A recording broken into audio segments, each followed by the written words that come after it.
She loved him. She sacrificed everything for him. But one day she realized she was carrying a weight that was never hers. Before the storm. When Adiz married Conal, she believed in tomorrow.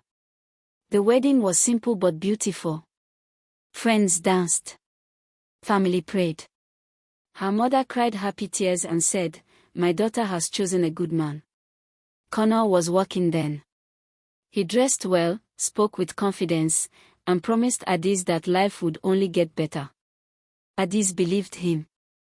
2 months after the wedding, she became pregnant. At first, everything felt normal. Conal was excited. He touched her stomach every night and spoke to the unborn child. He said, "My son will never suffer." But soon, small things began to change. Conal lost his job. At first, he said it was temporary. "Just restructuring," he explained.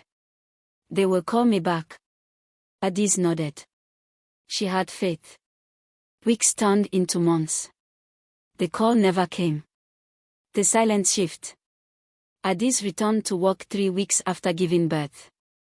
Her body was still weak, but bills do not wait. Rent does not care about pain. Food does not fall from the sky. Conal stayed home. At first, he cooked sometimes. He cleaned sometimes. He promised every morning, "Today, I will go out and look for something." But most days, he stayed on the couch. He scrolled through his phone. He watched television. He slept. When Adiz came home tired, with swollen feet and a crying baby tied to her back, Conal would say, "I checked online. Nothing good yet. I'm waiting for the right opportunity." Adiz swallowed her words. She told herself, "He is just discouraged." Becoming the pillar. Years passed. Their son, turned, started school. Adiz paid the school fees. She bought the uniforms. She paid for books, food, electricity, water, internet, rent, and hospital bills. She worked in the day and ran a small business at night. Every naira went back into the home. Conal still said he was searching. Sometimes, Adiz would find him sleeping at noon. Sometimes, she would come home to find no food cooked. One evening, after a long day, she asked gently, "Conal, have you considered doing anything for now? Anything at all?" Conal frowned.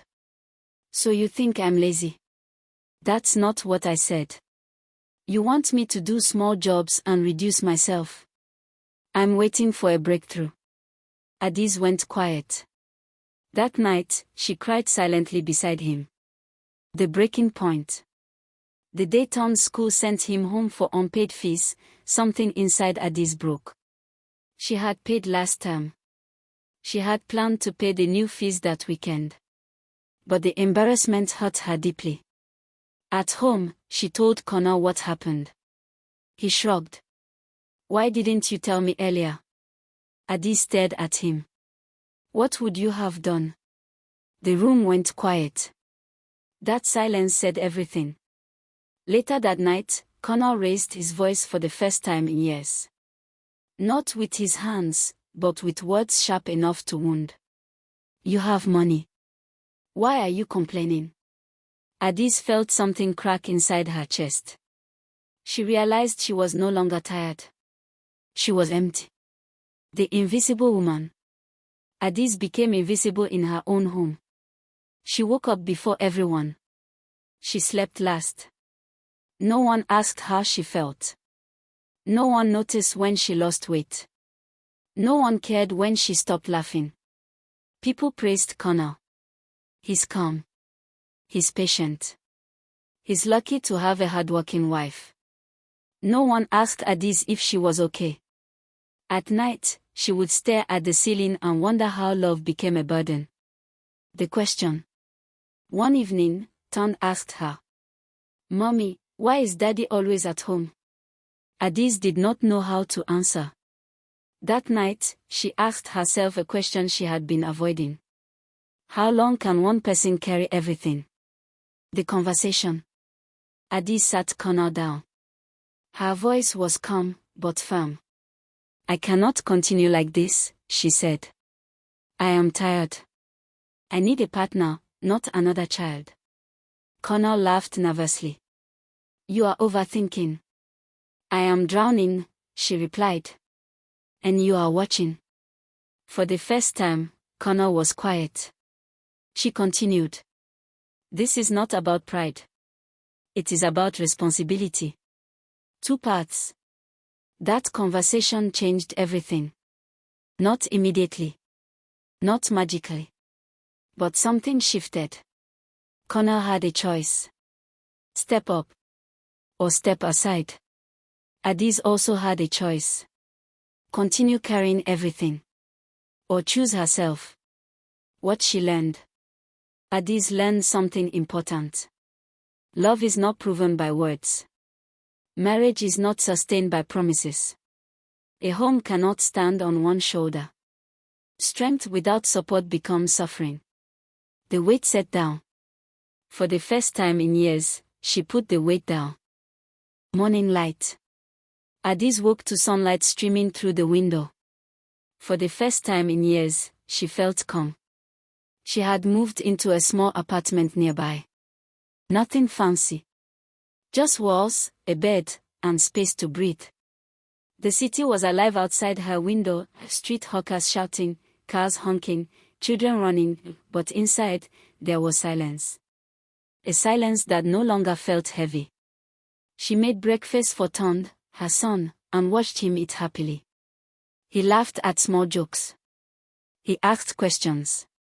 He shared stories from school. Adiz realized life could be quiet, yet joyful. Rebuilding. Adiz had no idea how hard it would be to start over. She sold some old jewelry. She opened a small sewing business from home. At first, it was slow. Orders came from neighbors, friends, and the occasional stranger. Every naira earned felt like freedom. Every stitch, a little victory. She met women in the market who had similar stories. Some had left abusive marriages. Some were raising children alone. She shared experiences. They shared tips. Adiz realized she was not alone.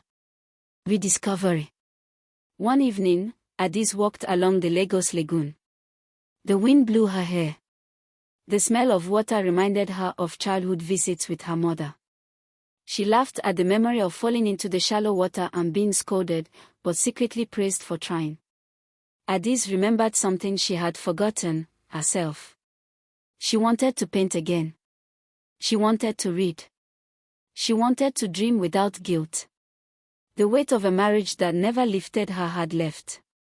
Now, she was free to grow. New faces. Business brought new clients. One of them, Chuka, was quiet, polite, and reliable. He admired her work ethic. He noticed how Adiz treated her son with care and patience. Adiz felt something she hadn't in a long time, trust. Not love yet. Not even friendship fully. But hope. Chuka was different. He didn't demand. He asked. He didn't criticize. He listened. Ton's voice. One evening, Ton said, "Mommy, I like our new home. I like that you're happy." Adiz hugged him tight. "Me too, Ton. Me too." For the first time in years, her happiness wasn't tied to anyone else's actions. It was hers. Shadows of the past. Conal occasionally called. Sometimes he wanted money. Sometimes he wanted advice.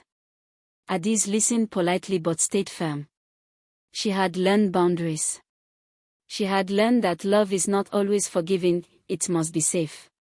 She no longer feared him. She only respected her own strength. Finding joy. Adiz's sewing business grew.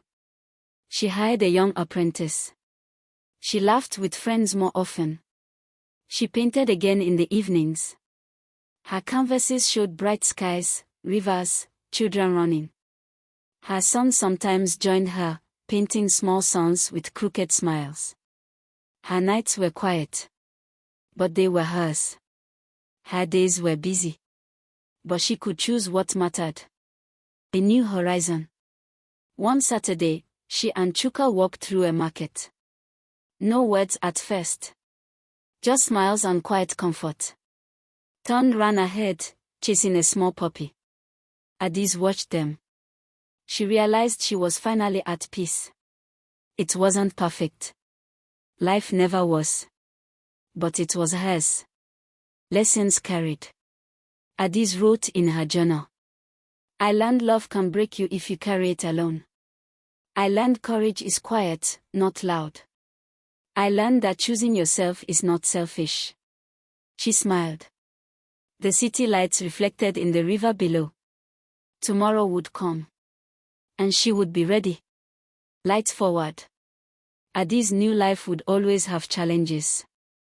Some days she would feel lonely. Some nights, tired. But she had discovered her own strength. And strength, she realized, is the truest form of freedom. She took Ton's hand and walked into the bright afternoon. The waves of Lagos welcomed them. The market noise, the children's laughter, the smell of roasted corn, all of it was hers to experience, fully. And she smiled. A fresh dawn. Adiz woke to the familiar sunlight streaming through her window. Her apartment smelled of brewed coffee and fresh bread. Ton was already awake, practicing his reading aloud. Life felt ordinary, and that was a blessing. Ordinary meant predictable, calm, and safe. No more lies, no more fear. She smiled. For the first time in a long time, she felt peace within the ordinary. Opportunities arise. Her sewing business had grown steadily. One morning, a representative from a local boutique visited. We love your designs, the woman said, flipping through Adiz's sketches. Would you like to supply us monthly? Adiz's hands trembled slightly. Yes, she said. I'd love to. It was a chance not just to survive, but to thrive. Learning to trust again. Chuka had become a consistent part of her life. He would sometimes bring fresh vegetables from the market, helping her cook. He would laugh at Ton's jokes, gentle and patient. Adiz found herself talking more openly to him. Small gestures, small conversations, but they were building trust, brick by brick.